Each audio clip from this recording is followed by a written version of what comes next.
Сәлеметсіңдер ме балалар, каналыма қош келдіңдер. Видеомен таныспас бұрын каналға тіркеліп лайк басуды ұмытпаңыздар.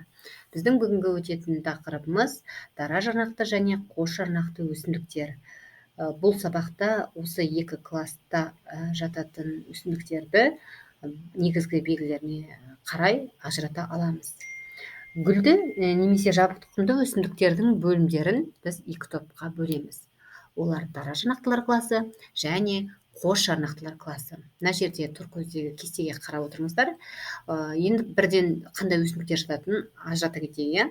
Дара жарнақтылар класына біз күріш, жүгері, арпа, сұлы, бидай жатқызамыз осы өсімдіктерді. Бірақ бұдан да басқа өсімдіктер өте көп. Мына жерде тек қана астық тұқымдастардың өкілдері ғана сіздерге көрсетіліп тұр. Тағы да басқа тұқымдастар өсімдіктерін біз жатқызамыз дара жарнақтыларға. Және қос жарнақтылар класы. Бұларға біз бұршақ, үрме бұршақ, жер жаңғақ, грек жаңғағы, орман жаңғағы, пісте, асқабақ, қарбыз.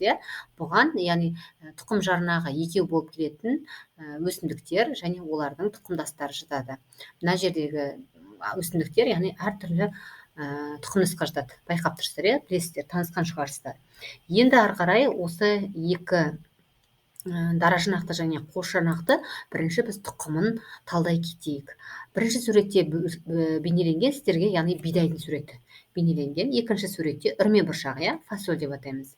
Үрме бұршақ бидайдың құрылысы неден тұрады екен? Ол тұқым қауызымен біріккен жеміс қабынан тұрады. Сыртты, ішіндегі ең біраз көп бөлігін алып жататын эндоспермнан тұрады және тұқым жарнағынан тұрады. Және де ұрықтан тұрады. Ол ұрық алғашқы бүршікшеден, алғашқы сабақшадан және алғашқы тамыршадан тұрады. Қазір тағы да толығырақ айтамын. Ал үрме бұршақтың құрылысына келетін болсақ, ол да жаңағы тұқым қабығынан тұрады, тұқымның жарнағынан тұрады. Бұлардың эндоспермі болмайды және ұрықтан тұрады. Алғашқы сабақша, алғашқы бүршікше және алғашқы тамырша деп атаймыз. Енді осы жаңағы дара жарнақтарға жататын, яғни дәнді дақылдар көбінесе, астық тұқымдастар жатады қой. Одан басқа біз лала гүлдерді де жатқызамыз осы тұқымдасқа. Ол лала гүлдердің өкілдеріне біз лала гүлдің өзін, қызғалдақты, інжугүлді, бәйшешекті, құртқа шашты, пияз өздеріңіз күнделікті пайдаланатын, сарымсақ, қасқыр жем сияқты өсімдіктер жатады. Енді қараңыздар, жаңағы мен бірінші кестеден барлығын жазбадым ғой, тек қана астық тұқымдас өсімдіктер жазып кеттім. Ал енді жаңағы айтқан лала гүлдер тұқымдасында осы қатарға жазып алыңыздар, жаңағы бірінші кестеге, жақсы ма? Және жаттаңыздар, өйткені мына жердегі берілген 15 шақты, мысалы 10 шақты өсімдіктің сіздерге әр қайсысы тест болып келеді. 15 тест, бір сөзбен айтқанда мысалы. Сондықтан әр өсімдікті жаттап алыңыздар. Жаттау қиын болатын болса, жаңағыдай тұқымдасымен жазып алыңыздар. Жаңағы бірінші берілгеннің барлығы астық тұқымдасқа, одан кейінгі берілген жаңағы айтқан өсімдіктер лала гүл тұқымдасына деп. Жақсы ма? Енді олай болса, ары қарай жалғастырайық. Осы көптеген дара жарнақты өсімдіктер жартылай су өсімдіктері болып табылады. Мысалы, қияқ өлең деген бар, жебе жапырақ деген, элодеяны білесіздер, барлық пальмалар, орхидеяларда осы дара жарнақтылардың өкілдері болып табылады. Енді осылардың жалпы құрылысына келейік. Мына жерде екі кесте берілген, қос жарнақты өсімдіктер және дара жарнақтылар. Енді осы мен сурет бойынша сіздерге ауызша айтамын. Міне суретте көрсетілген дара жарнақты өсімдіктерде, яғни өсімдік бір ғана тұқым жарнағынан өсіп шығады, қос жарнақтыларда екі жарнағы болады. Сондықтан біз бұларды қос жарнақтылар деп атаймыз. Енді дара жарнақты және қос жарнақты өсімдіктердің тамыр жүйесіне келетін болайық. Мен бұл жерде кейбір ақпараттарды жазбадым, айтпадым. Неге десеңіздер, видео алдында төмен қарай түссеңіздер, жаңағы жапырақтың құрылысы болсын, тамыр туралы ақпараттар бар.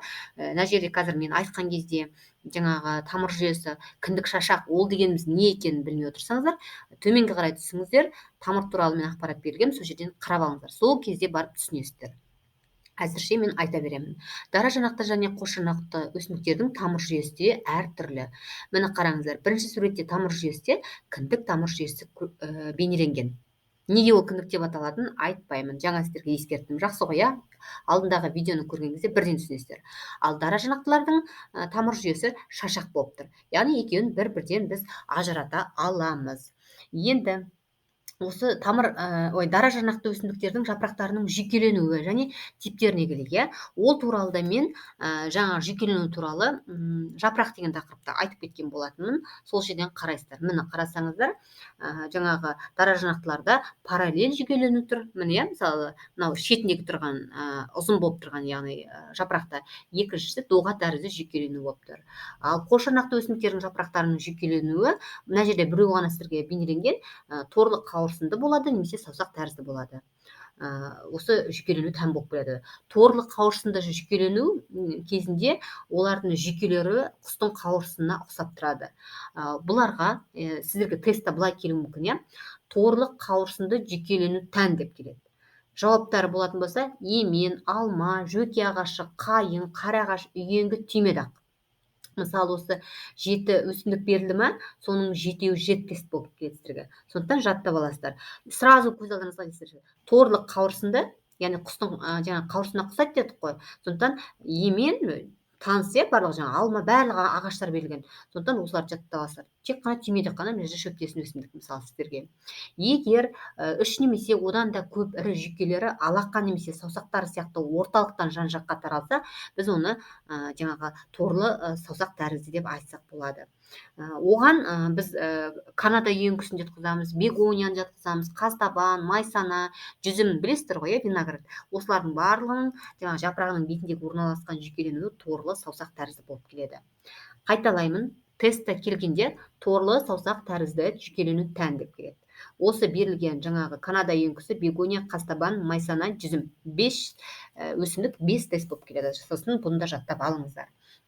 Енді осы дара жарнақты өсімдіктердің жапырақтары ешқашан күрделі болмайды. Яғни оларда бір ғана жапырақ болады. Жай жапырақ, иә, оны білесіздер. Айта кетейін енді бұл жерде. Жай жапырақ дейміз, себебі сағақта бір ғана жапырақ орналасса, біз оны жай жапырақ дейміз. Егер сағақта 3 немесе одан да көп жапырақтар орналасса, біз оны күрделі жапырақ деп алдыңғы видеоларда мен айтып кеткенмін. Түсініксіз болса, сол видеоларда қайталап қарап алыңыздар. Енді осы жаңағы дара жарнақтыларда бір ғана жапырақ болады дедік қой. Бұлардың көбісінде оларға жаңағы інжугүлді, қызғалдақты жатқызуға болады. Жалпақ жапырақты немесе жүгері, бидай, пияз, сарымсақ, қамыстың жапырақтары жіңішке жапырақтар болады. Бұл да сіздерге тест болып келуі мүмкін.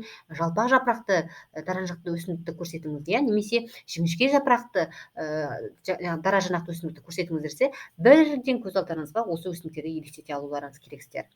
Ал енді қос жарнақтылардың жапырақтарына келетін болсақ, олар жайда болып келеді және күрделі де болып келеді. Қайың, бөртегүл, алмалардікін білесіздер. Алманы алдында да айтқанбыз біз, жапырағы жай, яғни бір ғана жапырақ болады бір сабақта. Ал бұршақ, акацияда олардікі күрделі уже, қауырсын тәрізді күрделі болып келеді.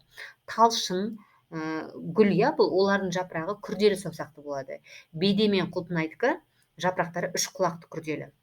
Яғни 3 қана жапырақ болады. Бір сағақта 3 жапырақ болса, яғни ол бейде деп белгілейсіздер және құлпынай деп белгілейсіздер. Бұларды міндетті түрде жаттайсыздар. Енді гүлдің құрылысы туралы мен ақпарат айтпаймын, бірақ сіздерге осы сабақта берілген, оны сіздер алдында мен видеолар салдым. 7-ші сыныптың тақырыбында мен гүлдің құрылысы туралы айтып кеткен болатынмын. Сол жерден қарап, қайталап алуларыңызға болады. Бүгінгі сабақ бойынша енді ақпараттардың барлығын айттым. Мына соңғысын айта салайын, сіздерге мына жерде 2 гүлдің суреті берілген ғой. Бұл туралы олардың тіршілік формасы, өсімдіктің 4 түрлі тіршілік формасын білесіздер сіздер. Олар шөптер, бұталар, бұташтар, біз ағаштар дейміз. Ал енді осы тіршілік формалары түзуші ұлпа, камбийдің болуына байланысты болып келеді бұларда. Ол болмаса, онда толыққанды сүрек, сәйкесінше ағаш қалыптаспайды. Дара жарнақтыларда камбий түзілмейді. Осы жерге мән береміз, осы тестте көп кездеседі. Дара жарнақты өсімдіктерде камбий түзілмейді, олар тек шөп не бұта болуы мүмкін. Камбий ағаштарда болады, иә, білесіздер. Және тек қана пальмалар ғана ағаш болып келеді. Байқап тұрсаңдар, пальма ол жаңа дара жарнақтыларға жатып тұр, бірақ ол ғана ағаш. Бірақ олардың сабақтарында нағыз жылдық сақиналары бар, сүрек қалыптаспайды. Бұлардың басты ерекшеліктері осында болып келеді. Енді егерде сұрақтарыңыз болып жатса, комментарийге жазып, ойларыңызбен бөлісе кетіңіздер. келесі сабақта мен сіздерге енді жануарлардың басым типтері мен олардың класстары тақырыбын түсіндіремін. Ол жерде жаңағы жәндіктер, яғни буынаяқтылар типі туралы, желі жануарлардың, омыртқалардың 5 класстары туралы ақпараттар беремін. Менімен бірге болыңыздар. Тыңдағандарыңызға рахмет, сау болыңыздар.